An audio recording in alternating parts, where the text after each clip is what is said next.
आज किसके सिर पर सजेगी ताज, आज कौन बनेगा देश की सिंहासन की कुर्सी, कौन संभालेगा, कौन कर रहा है दावेदारी। चुनावी परिणाम सुबह से लेकर शाम तक देखें टीवी और सोशल मीडिया के माध्यम से।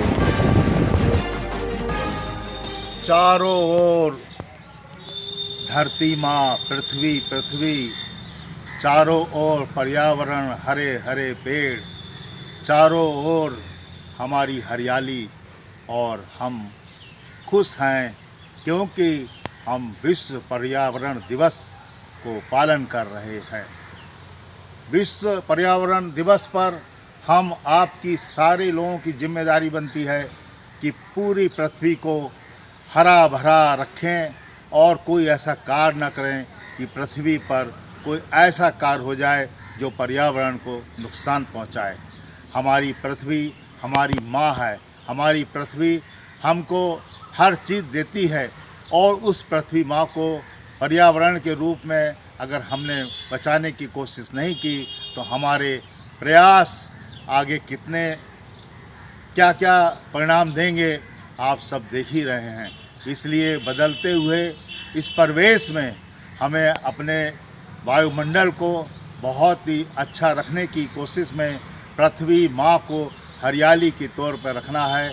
हम सब लोगों को पेड़ पौधे लगाने हैं, हम सब लोगों को जल संसाधन के बारे में उस पर विचार करके जल को पृथ्वी पर रखना है। हम सब लोगों को पेड़ पौधों को आगे बढ़ाने के लिए उनकी जो है रखवाली करनी है, उनको संरक्षण देना है, क्योंकि हमारी जब पृथ्वी हरी भरी रहेगी तो हमारा पर्यावरण भी हरा भरा रहेगा। हमको बहुत ही हर तरह का संतुलित हमारा जो वातावरण है वो हमें मिलेगा। आइए हम सब लोग विश्व पर्यावरण दिवस पर संकल्प लें कि हम सब लोग अपनी पृथ्वी माँ पर हरदम ऐसा कार्य करेंगे कि रोज़ कुछ ना कुछ करके उस पृथ्वी माँ को हरी भरी रखने की एक कोशिश और प्रयास जारी रखने की एक शपथ लेंगे। और आइए हम सब लोग पृथ्वी माँ को हरा भरा रखने के लिए पेड़ पौधे लगाएं और उन पेड़ पौधों को जल दें जिससे कि वो बड़े होकर हमको हर तरह का वातावरण में सुंदरता दें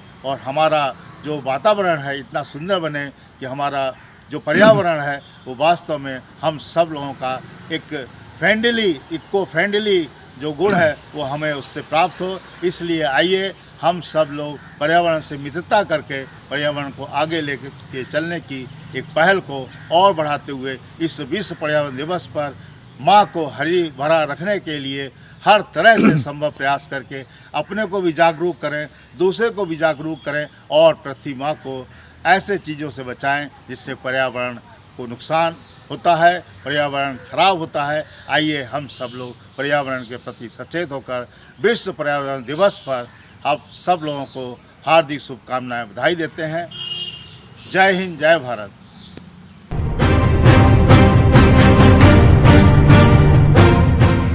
प्रभु को हम भोग लगाते हैं और बाद में प्रसाद पाते हैं।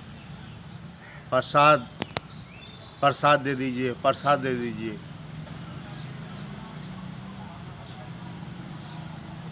भोग और प्रसाद में अंतर है और देखा जाए तो बहुत बड़ा अंतर है। भोग प्रभु को समर्पित किया जाता है और वो भोग प्रभु को माना जाता है कि ग्रहण किया उन्होंने। और जब वो भोग ग्रहण करने के बाद प्रभु के स्थान से बाहर जनमानस को बंटने के लिए आता है तो वो प्रसाद बन जाता है। इसीलिए भोग पहले और प्रसाद बाद में शब्द आता है। बिना भोग लगाए प्रसाद बन ही नहीं सकता। इसलिए सबसे पहले हमें कोई भी चीज़ ले जाने के लिए भगवान को, प्रभु को, गुरु को भोग लगाने की बात अपने मन में रखनी चाहिए और जब भोग लगकर हमें वापस मिले तो उसको प्रसाद रूप में जानकर मानकर सबको बांटने में हमें आगे आना चाहिए।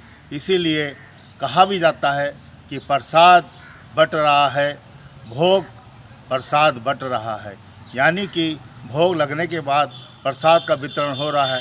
आइए हम सब लोग भोग प्रसाद ग्रहण करें। इसीलिए भोग प्रभु को लगने के बाद ही प्रसाद की बात आती है, और ये प्रसाद वास्तव में हम सब लोगों को प्रभु के चरणों का आशीर्वाद मानकर तुरंत ही खाने की कोशिश करनी चाहिए। इसको इधर उधर रखने की या उसको कहीं बांधकर कई महीने या कई दिनों तक रखने की कोशिश में हमारा वो प्रसाद उतना महत्वहीन हो जाता है कि उसका महत्व ही खत्म हो जाता है। इसलिए महत्वता को पूर्णतया रखने के लिए प्रसाद को जितना जल्दी हो सके हमें अपने शरीर के अंदर ग्रहण करने की कोशिश करनी चाहिए, और भोग प्रसाद का ये अंतर हम सब लोगों को अच्छी तरह से अब आना चाहिए समझ में कि भोग क्या है और प्रसाद क्या है और इसका क्या मतलब है। जय हिंद, जय भारत। नमस्कार दोस्तों, मेरे चैनल को सब्सक्राइब, लाइक करें और आइकॉन को जरूर दबाएं ताकि आने वाले वीडियो को आपको नोटिफिकेशन मिल जाए। धन्यवाद।